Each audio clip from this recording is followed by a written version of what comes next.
Friends, Afghan Taliban نے افغانستان کے ننگرہار صوبے میں ہتھیار ڈالنے والے دہشت گرد تنظیم داعش کے 65 کارندوں کو معافی دے دی ہے۔ ننگرہار صوبے کے عہدیداروں کا کہنا ہے کہ داعش کے 65 ارکان نے کوٹ باٹ کوٹ تحصیلوں میں قبائلی سرداروں کی ثالثی میں خفیہ سروس کے سامنے ہتھیار ڈال دیے۔ حکام کا کہنا ہے کہ شرمندگی اور مستقبل میں کسی گروہ کے ساتھ نہ ملنے کا اظہار کرنے والے تنظیم کے ارکان کو معاف کر دیا گیا ہے اور ان کے دوبارہ سے ہتھیار پکڑنے پر انہیں سخت ترین سزا دی جائے گی۔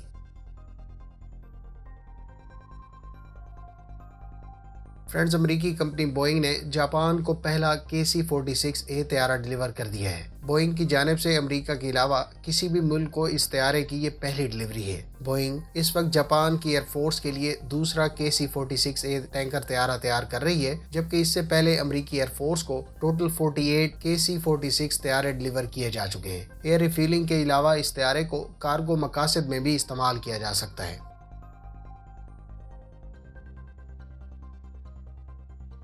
نارویجین نیوی کے لیے Kongsberg Defence and Aerospace industry Norway کو $170 ملین کا نیول اسٹرائک میزائل کا کانٹریکٹ اوارڈ کیا گیا ہے۔ یہ میزائل نارویجین نیوی کی کارویٹس اور فریگیٹس پر نصب کیا جائے گا۔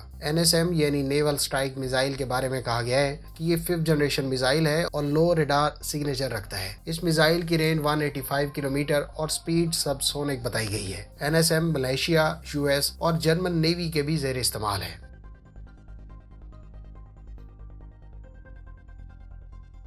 انڈین شپ بلڈر MDL نے پہلی وساکھاپٹنم ڈسٹرائر انڈین نیوی کو ڈیلیور کر دی ہے۔ انڈین نیوی کی طرف سے پروجیکٹ 15B کے تحت 4 آرڈر کی جانے والی ڈسٹرائر میں سے یہ پہلی شپ ہے۔ اس کی کنسٹرکشن کا آغاز اکتوبر 2013 میں کیا گیا، جبکہ یہ انڈین نیوی میں اس سال دسمبر میں باقاعدہ کمیشن کر دی جائے گی۔ اس شپ کو انڈین نیوی کے ڈائریکٹوریٹ نے ڈیزائن کیا ہے۔ اس ڈسٹرائر پر اسرائیل ایروسپیس انڈسٹریز اور تھیلس کے ریڈارز کے علاوہ اس کو 32 سیلز کے VLS کے ساتھ Barak 8 surface to air missile اور 16 براموس کروز میزائل سے لیس کیا گیا ہے۔ گزشتہ کولکتہ کلاس کی شپ کی 76 ملی میٹر لیونارڈو گن کی جگہ اس پر 127 ملی میٹر کی BAE سسٹمز کی گن کا استعمال کیا گیا ہے۔ اس شپ کی ڈسپلیسمنٹ 7300 ٹن اور سپیڈ 30 ناٹس بتائی گئی ہے۔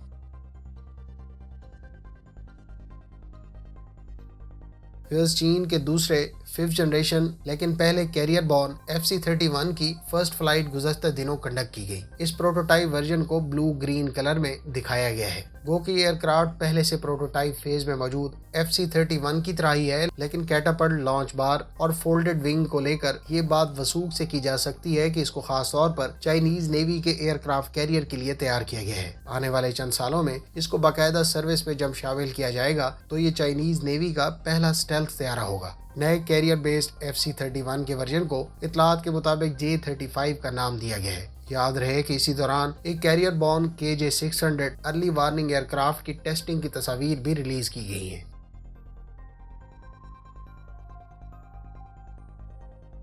چائنیز فوج نے اپنے بلند پہاڑی علاقوں میں تعینات فوجیوں کو انفرادی پورٹیبل آکسیجن سپلائی سسٹم فراہم کر دیے ہیں۔ اس سسٹم کی انفرادی سطح پر فراہمی سولجرز کی ہائی آلٹیٹیوڈ میں بہتر پرفارمنس اور کامبیٹ ریڈینس کے لیے بے حد فائدہ مند ہے۔ کیونکہ بلند پہاڑی علاقوں میں آکسیجن کی کمی ہوتی ہے، لہٰذا اس ایریا میں تعینات سولجرز کی صحت اور کامبیٹ ریڈینس متاثر ہوتی ہے۔ مختلف سولجرز اس سے پہلے اس طرح کے علاقوں میں ہائی آلٹیٹیوڈ سکنس وغیرہ کا شکار ہو چکے ہیں، جس کو اب اس سسٹم سے کافی حد تک کنٹرول کیا جا سکے گا۔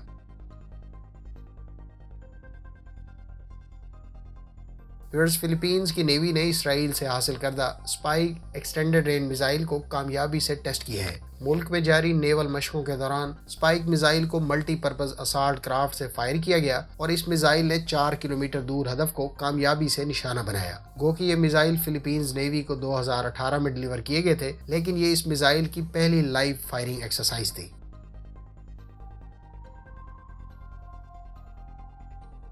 امریکی محکمہ خزانہ نے ایران کی 2 کمپنیوں اور 4 شہریوں پر پابندیاں عائد کر دی ہیں۔ ان افراد اور کمپنیوں پر شبہ ہے کہ وہ ایران کے ڈرون پروگرام کا حصہ ہیں۔ واشنگٹن کی جانب سے یہ الزام بھی عائد کیا گیا ہے کہ انہوں نے پاسدارانہ انقلاب کی معاونت کی ہے۔ ایرانی ایلیٹ فورس کو امریکہ نے 2 سال قبل دہشت گرد تنظیم قرار دیا تھا۔ واشنگٹن حکومت کا الزام ہے کہ مذکورہ افراد اور کمپنیوں نے لبنانی عسکری اور سیاسی تنظیم حزب اللہ اور یمن میں حوثی باغیوں کو ڈرون فراہم کیے۔ متاثرہ افراد اور کمپنیاں امریکہ کے ساتھ کوئی کاروبار نہیں کر پائیں گی اور امریکہ میں ان کے تمام اثاثے بھی ان پابندیوں کے نتیجے میں منجمد کر دیے جائیں گے۔ امریکی وزارت خارجہ کی جانب سے جاری بیان میں کہا گیا ہے کہ پاسدارانہ انقلاب کی جانب سے ایران کی حمایت رکھنے والے گروہوں کو ڈرون ٹیکنالوجی کی مدد فراہم کی گئی ہے اور ان گروہوں کی جانب سے کچھ حملے امریکی فوجیوں پر بھی کیے گئے تھے۔